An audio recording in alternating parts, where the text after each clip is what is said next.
अस्सलाम वालेकुम, आप देख रहे हैं आज मार्केट्स विद इमरान सुल्तान। सबसे पहले बात करेंगे पाकिस्तान स्टॉक एक्सचेंज, जहां आज last working day of this trading week Pakistan stock exchange में आज इंतहाई लेथार्जिक मूवमेंट पिछले दोनों जो सेशंस है उसमें हमने देखा कि मार्केट में एक लैक क्लस्टर परफॉर्मेंस, इन्वेस्टर्स का एक ज़ाहिर है कि एक इस वक्त जो है आज के बाद 2 दिन का गैप होगा और मार्केट जो है इस वक्त जो पॉलिटिकल नॉइस है उसके ऊपर इन्वेस्टर्स साइड लाइन रहने पर मजबूर हैं।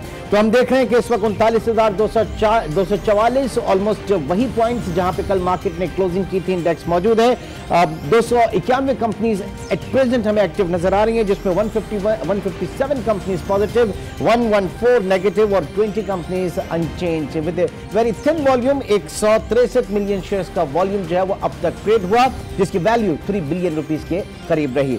तो आज की मार्केट जाहिर है कि इसमें एक अगेन जो पॉलिटिकल फ्रंट और इकोनॉमी और फिर आगे आने वाला बजट, इन तीन चीजों के ऊपर जो है वो मार्केट का फोकस, और इसकी वजह से इन्वेस्टर्स साइड लाइन रहने पर मजबूर हैं। इसके ऊपर भी बात करेंगे, लेकिन उससे पहले चलते हैं आज की टॉप बिजनेस स्टोरीज की तरफ।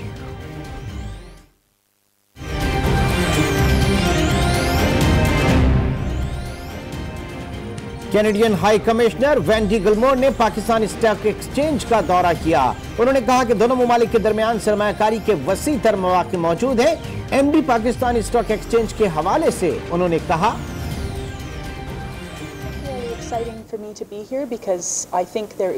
मैं बहुत खुश हूं कि कैनेडियन शहरी पाकिस्तान स्टॉक एक्सचेंज में बतौर सीईओ काम कर रहे हैं। आइंदा बरसों में पाकिस्तान और कनाडा के दरमियान तिजारत में मजीद इजाफा होगा। Business people to try and take advantage of these opportunities. Canadian high commissioner ने घंटा बजाकर स्टॉक एक्सचेंज में कारोबारी दिन का आगाज किया। मारूफ अमरीकी कंपनी कारगिल पाकिस्तान में आइंदा 3 से 5 साल के दौरान $20 करोड़ की सरमायाकारी करेगी। कारगिल एग्रीकल्चर सप्लाई चेन के सदर समेत आला वफ्द ने वजीर आजम इमरान खान से मुलाकात में पाकिस्तान के ज़राई शोबे में सरमायाकारी का इंदिया दिया। कारगिल एग्रीकल्चर सप्लाई चेन खुर्दनी तेल, डेयरी, मीट और मवेशियों के चारे की तिजारत और प्रोसेसिंग में अपनी खिदमात पेश करना चाहती है।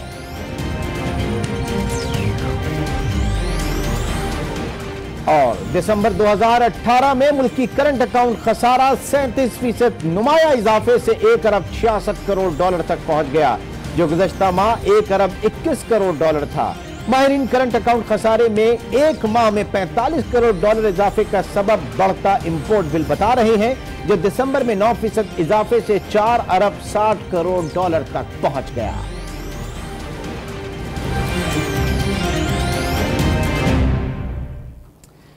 नाज़रीन, जैसे कि आप जानते हैं, हुकूमत 23 जनवरी को मिनी बजट पेश करेगी। विफाकी बजट के बाद मिनी बजट में कौन से अहम फैसले मुतवक्के हैं, इस पर बात करने के लिए हमारे साथ मौजूद हैं कराची चेंबर ऑफ कॉमर्स के साबिक सदर शमीम अहमद फिरपो साहब। बहुत शुक्रिया जी हमें ज्वाइन करने का।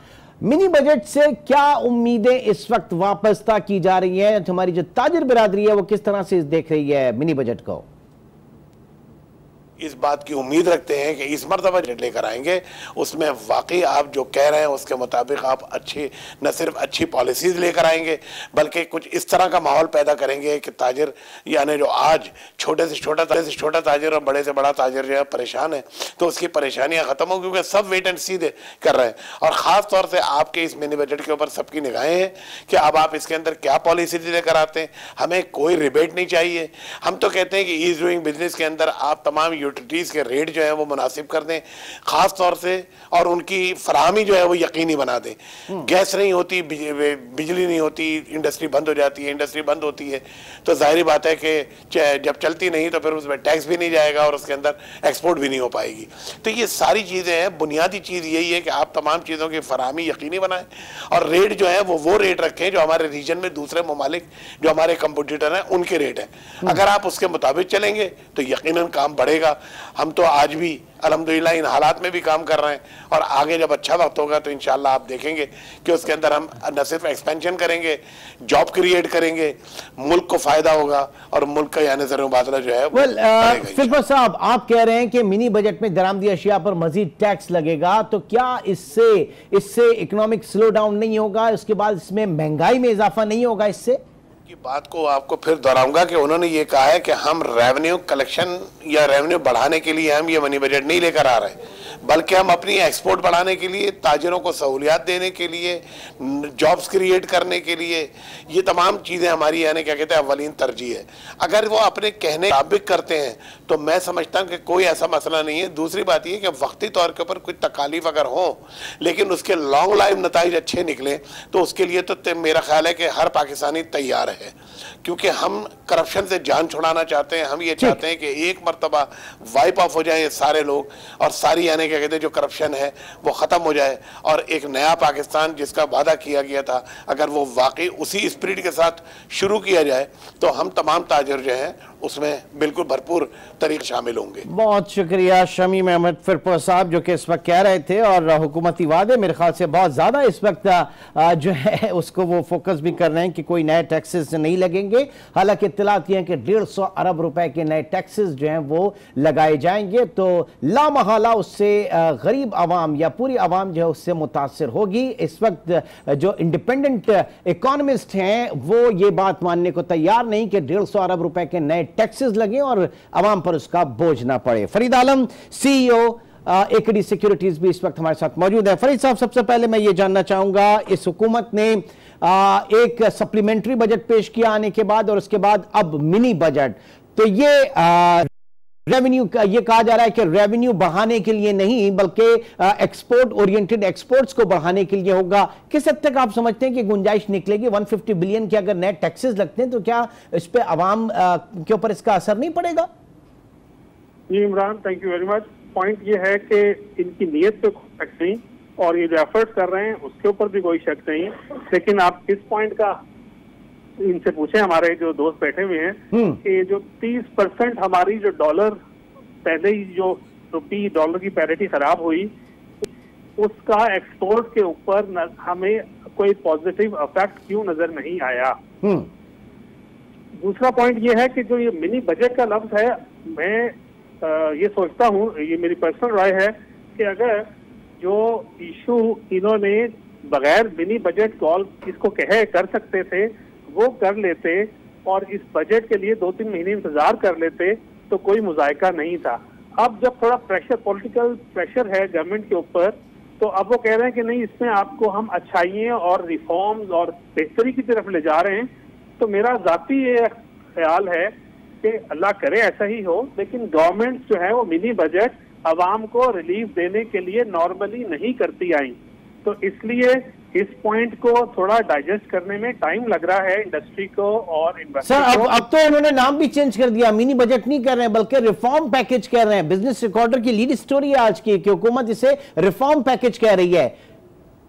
सर वो मैंने बिल्कुल पढ़ी, हाँ। बस लेकिन वो शेर था ना गालिब का कि खुशी से मर ना जाते अगर एतबार होता, तो अल्लाह करे ऐसा ही, लेकिन ऐसा IMF के कहने से पहले हो रहा है। मैं बीच में इसको IMF को आज नहीं लाना चाह रहा, लेकिन मेरे सुबह से क्लाइंटों ने ये कहा ये जो मिनी बजट आ रहा है ये इसकी जरूरत पेश क्यों आई। हाँ। यानी इस वक्त आप ये जरूर देखें कि बहुत सारे लोग कह रहे हैं कि ये पहली हुकूमत है जो एक साल में शायद 3 बजट करे।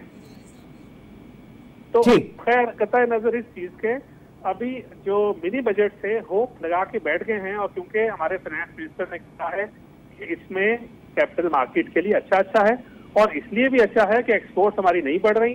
एक्सपोर्ट्स को बढ़ाने के लिए कोई टेंजिबल और अगर इंसेंटिव दे रहे हैं तो उस इंसेंटिव का इम्पैक्ट, अगर कंक्रीट इम्पैक्ट एक्सपोर्ट्स एनहांसमेंट पे आए तो मैं, आप, हुकूमत, सब लोग खुश होंगे। ठीक है, जरा इस पे राय लेते हैं फरीद साहब। डॉक्टर हनीफ हजारी भी हमारे साथ मौजूद हैं। आजकल बड़ी ऑप्टिमिस्टिक जो है वो अप्रोच है हनीफ साहब की हुकूमत की कारकर्दगी पर। हनीफ साहब, एक ऐसी हुकूमत जो जिसके बारे में कहा जा रहा है कि 3 बजट देगी एक साल में, सप्लीमेंट्री बजट आपने देखा, अब मिनी बजट आप देखने जा रहे हैं 23 जनवरी को, और 150 अरब के नए टैक्सेस की बात की जा रही है। कैसे मुमकिन होगा कि इसका आवाम पर बोझ ना पड़े? अच्छा, एक सवाल मैं आपसे करता हूं कि इस वक्त पाकिस्तान की इकोनॉमी जब इनके हाथ में आई थी वो इंटेंसिव केयर यूनिट में थी, तो वो एक टीके से सही नहीं होती है, बाकायदगी उसको मॉनिटरिंग करनी पड़ती है, और जहां जहां जरूरी होता है वहाँ टीका देना पड़ता है। हाँ। लेकिन चंद इंडिकेशंस माशाल्लाह बहुत अच्छे हुए हैं। हाँ। पहले तो आप inflow of foreign direct investment देख लीजिए। हाँ। इस 6 महीने की कारकर्दगी बहुत बेहतर है compare to the corresponding period and last few years. क्यों सर एफडीआईज में कमी नहीं हुई है? एफडीआईज में कमी नहीं हुई लास्ट? आज देख लीजिए report sir, one of the best improvement is there. ठीक है, फिर दूसरी चीज सर, एक्सपोर्ट बढ़ रही है, इवन दो 2.2% फ्रैक्शनली बढ़ रही है, तो इंपोर्ट भी 2.3% से घट रहा है। तो अगर आप इस तरीके से देखें तो fiscal deficit 4.4% slowly narrow down होता चला जा रहा है। हाँ। सर 2017 में हमने अल्लाह के हवाले इकोनॉमी कर दी थी। अच्छा, जिस तरीके से हालात पैदा हुए थे, इसको इन्होंने बैक टू ट्रैक तो लेकर आए हैं। अच्छा, दूसरी चीज, अगर आप पॉइंट टू पॉइंट मॉनिटर करें, एक्सेप्ट एक्सचेंज वैल्यूएशन की बात मैं करता हूं, यकीन माने कोई भी पाकिस्तान का इकोनॉमिस्ट इस बात से डिनाई नहीं कर सकता कि हमने जबरदस्ती रुपये को अपनी जगह दबा के रखा था और हम एक्सटर्नल बोरोइंग पे इन्हिसार करते चले ना। जरा फरीद आलम से इस पे ले लेते हैं। फरीद आलम साहब, पहले जो है वो वेंटिलेटर पे थी हमारी मईशत, उसके बाद आईसीयू में आई और अब उसको हिफाजती टीके लग रहे हैं। हनीफ हजारी साहब की बात से मैं ये समझाऊं, क्या कहेंगे फरीद साहब? जी, हनीफ भाई की बातें हम सुन के बहुत फायदा भी उठाते रहे हैं बचपन से बुढ़ापे तक, लेकिन आजकल की उनकी ऑप्टिमिज्म माशाल्लाह अल्लाह मियां कायम रखे। मुझे लग रहा है कि ये भी जल्दी किसी कोई ओहदा गवर्नमेंट का इनको मिलने वाला है। तो क्योंकि ये जो वेंटिलेटर वाली बातें हैं इसको बंद करें, अब आगे चलें। 6-6 महीने आपको पता है कोई अस्पताल रखता नहीं है मरीज को अपने वेंटिलेटर पे भी, वो लवाहिकीन को दे देते हैं। तो ये एग्जाम्पल मेरे ख्याल से पाकिस्तानी इकोनॉमी के लिए, मेरे ख्याल से मेरी रिक्वेस्ट है हमारे जो इंटेलेक्चुअल्स हैं और इकोनॉमिस्ट हैं कि अब इस एग्जाम्पल से आगे चले जाएं। हजारी साहब। जी, मैं सुन रहा हूँ।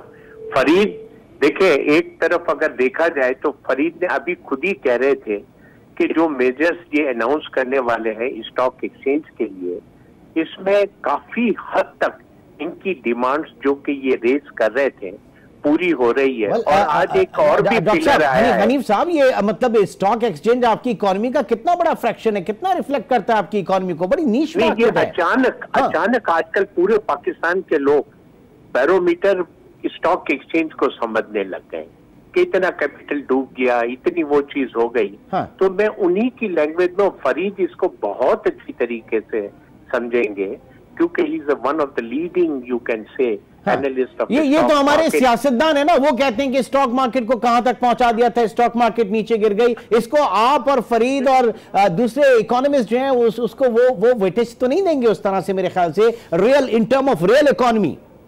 Sir in terms of real economy देखें तो आप पूरी एशिया की स्टॉक एक्सचेंज मार्केट को देखें, किसी ने भी इतना बड़ा आउट टर्न नहीं किया कि आप कह सकें कि पाकिस्तान ने परफॉर्मेंस नहीं दिया।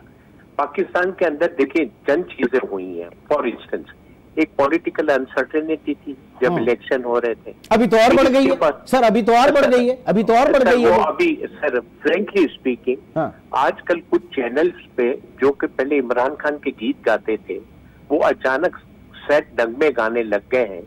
अगर उसको फवाद को हटा दिया जाए कम्युनिकेशन मिनिस्टर, तो मेरे ख्याल है काफी हद तक इम्प्रूवमेंट आ सकती है। इमरान खान को काफी चेंज करना होगा। फरीद आलम साहब फरमाइएगा कि हुकूमती वज़रा जो हैं ये अपने बयानात से किस कदर डेंट पहुंचा रहे हैं, जिसकी इशारा इस वक्त हनीफ हजारी साहब ने किया।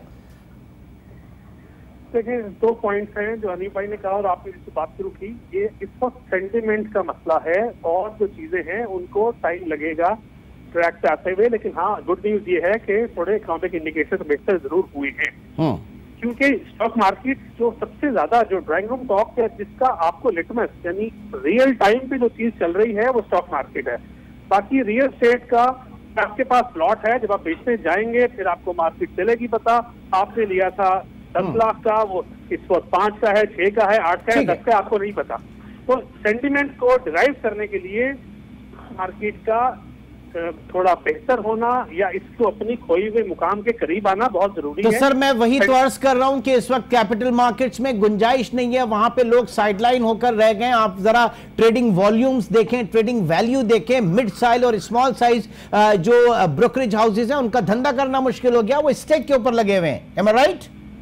बिल्कुल सही है। तो इसलिए हमें जो लोग फोन करते हैं, जो हमें जो सुबह से शाम तक गपशप मारते हैं, तो ये जरूर है कि पिछले जब से ये मिनी बजट के अंदर फाइनेंस मिनिस्टर ने थोड़ी होप दिलाई है कि हम इस सारी चीजों का जो आप फेस कर रहे हैं, हमें अदराक है, we are able as to what is happening on ground, और हम एक्सपोर्ट को बढ़ाने के लिए जो हमसे होगा करेंगे, और काफी हद तक इस पर यकीन भी कर रहे हैं। तो इसीलिए थोड़ा सा वॉल्यूम भी बढ़ रहा है और हमारी मार्केट के अंदर थोड़ा लोग आ रहे हैं। हनीफ साहब, हम अगर एक्सपोर्ट एक्सपोर्ट की मैं आपको इतना बता दूं फ्रॉम रियल एक्सपीरियंस, क्योंकि एक्सपोर्ट मार्केट में मैं उस कंपनी से ताल्लुक हूं और डायरेक्ट मेरा इन्वॉल्वमेंट है। 40 कंट्रीज में एक्सपोर्ट कर रहे हैं and we are getting from last 13 years best export performance trophy. Sir as a whole, sir as a whole, यहाँ मेरी सुने सर जी, यहाँ मेरी सुने,